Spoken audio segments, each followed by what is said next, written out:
At 3:18 a.m. on October 3, 2025, a large Chinese logistics convoy completed its journey to a heavily fortified depot near the Dnipro River on the outskirts of Kherson.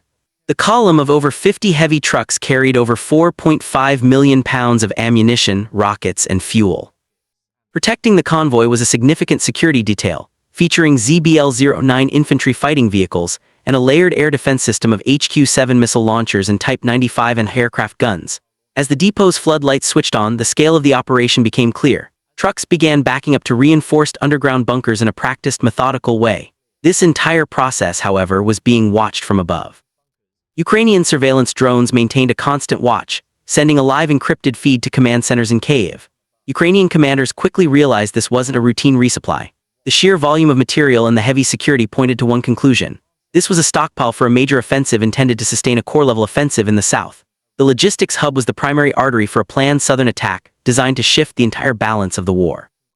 At 3:26 a.m., the first stage of the Ukrainian response began. A flight of 6 BR-TB2 reconnaissance drones appeared over the area, circling at an altitude of 9,800 ft. From their high vantage point, their thermal and optical sensors started mapping the depot in detail, pinpointing the location of every truck, air defense unit, and radar antenna. A few minutes later, 2 older Soviet-era 2143 reconnaissance jets flew a fast, low-altitude pass over the depot. This was a deliberate deception. The jets were configured to produce a large radar signature, making them look like a full-scale bomber strike. The Chinese air defense network responded exactly as planned. Believing they were under major attack, the HQ-17 missile operators locked on and fired multiple 931 Ra-7 type missiles. At the same time, the Type 95 anti-aircraft guns filled the sky with tracer fire, aiming at the decoy jets. The targets, however, were not real bombers. They were 2 expendable reconnaissance drones that had served their purpose. By the time the Chinese missile crews could reload and understand what had happened, Ukrainian electronic intelligence units had already used the radar emissions to map the exact coordinates of every active air defense battery. The deception worked perfectly, forcing the Chinese forces to reveal their positions and waste valuable interceptors on non-existent threats. While the Chinese air defense crews were still scanning the empty skies, the real attack began at 3:32. A swarm of Ukrainian first-person view FPV drones, small and loaded with anti-armor charges, approached the depot from several directions at once. Flying below 120 ft and using the terrain for cover, they were invisible to the depot's radar systems, which were searching for higher flying targets. The first drone in the swarm locked onto its target, a primary fuel tanker carrying over 90,000 pounds of diesel. The drone's shaped charge detonated, piercing the tanker and igniting the fuel. The resulting explosion produced a fireball that rose nearly 250 ft, lit up the entire depot like daylight, and the blast wave was strong enough to knock over nearby trucks. Seconds later, 2 more FPV drones hit a truck loaded with 152 artillery shells. This impact started a catastrophic chain reaction. One by one, the high-explosive shells cooked off in their containers, erupting in a violent sequence that sent shrapnel flying across the depot. Flames fed by leaking diesel from other damaged trucks began to spread out of control.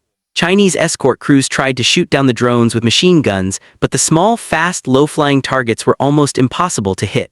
At the same time, another part of the Ukrainian plan was unfolding on the ground. Unseen, Rattleless autonomous ground robots emerged from hidden trenches along the depot's edge. Their thermal sensors identified fortified machine gun nests and a camouflaged mobile radar truck. These coordinates were instantly sent to Ukrainian artillery units miles away. The earlier air defense deception had not only wasted Chinese missiles, but had also kept their units stationary, making them perfect targets for precise artillery strikes. At 3:39 a.m., as fires raged and secondary explosions continued to shake the depot, the next phase of the operation began. Low-flying Ukrainian heavy-lift drones approached the depot's perimeter and dropped their payloads.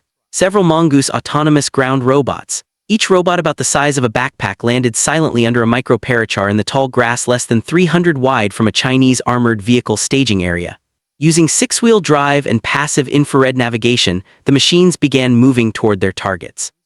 The armored column parked near the depot included modern Type 99A main battle tanks. These formidable 55-ton machines with frontal armor exceeding 700 mm of composite steel have a specific vulnerability the Mongoose was built to exploit. The robots silently approached the tanks, their sound masked by the chaos of the burning depot. One by one, the Mongoose units used magnetic arms to attach themselves to the underside of the tanks, right over the engine compartments. Each robot carried a specialized shaped charge designed to detonate only when the tank's engine was started. By 3:46 a.m., over 8 main battle tanks had been fitted with these disabling devices. Their crews, distracted by the attack on the depot, had no idea. Any attempt to move the tanks would now trigger powerful explosions that would disable the multi-million-dollar vehicles. The mongoose units then sent a confirmation signal back to their operators. At 3:52 a.m., with the depot on fire, a 6-man Ukrainian Special Forces team was already on the move.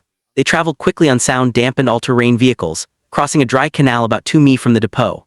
Using advanced night vision, they had a clear view of their surroundings. Within minutes, the team reached the outer line of Chinese guard posts. Each post was manned by 2 soldiers with QBZ-95 assault rifles. The Ukrainian operators dismounted and approached on foot. 2 commandos with suppressed MP5 SD submachine guns neutralized the first 2 guards before they could raise an alarm. Another part of the team moved to a small auxiliary fuel yard where nearly 40,000 gallons of diesel were stored in large drums. They attached powerful thermobaric charges to the stacks of drums, setting them on timers synchronized with the main attack. The last 2 operators cut through the perimeter fence and planted a shaped charge on a communications relay truck, ensuring a key command link would be severed. By 4:05 a.m., the team had silently taken out 3 guard posts and rigged key targets for destruction. All while the drone strikes provided the perfect cover. At 4:12 a.m., the main ground assault began. A Ukrainian armored spearhead led by Leopard 2A6 main battle tanks advanced from a tree in southwest of the depot. They were followed by Bradley M2 infantry fighting vehicles. Overhead, RQ-20 Pummer drones streamed thermal imagery of Chinese positions to a battery of French-made Caesar 155 self-propelled howitzers located 12 km away. The artillery opened fire with precision, hitting Chinese mortar pits and the previously located air defense vehicles. This suppressive fire created a safe path for the advancing armor. The first Leopard tank crested a ridge and destroyed a machine gun bunker with a single shot. The Bradleys followed, using their 25 mm cannons to suppress the Chinese defensive lines. By 4:18 a.m., Ukrainian armor was within 1,000 ft of the depot's southern gate, having decisively breached the perimeter. At 4:22 a.m., Ukraine executed its final deception. 2 MiG-29 fighter jets flew across the depot's airspace at 20,000 ft, broadcasting signals that mimicked an incoming cruise missile strike. Believing a massive air attack was underway, the remaining Chinese air defense crews pointed their radars and launchers skyward. Their electronic warfare units deployed the JY-300 system, flooding the spectrum with jamming at 5.8 GHz. This was exactly what Ukraine was waiting for. The jamming meant to blind Ukrainian missiles instead blinded the Chinese operators to a threat coming in at treetop level. From the west, a Ukrainian Ram-2 loitering munition flew just above the ground. Its signal was sent not by radio waves which were being jammed, but through a fiber optic relay station hidden in a farmhouse 1.2 mi away, making it immune to interference.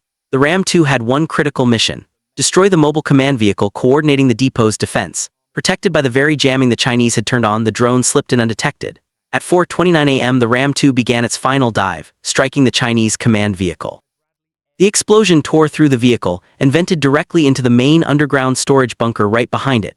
The intense heat ignited the stacked PHL-03 rockets and artillery shells stored inside, triggering a cataclysmic chain reaction.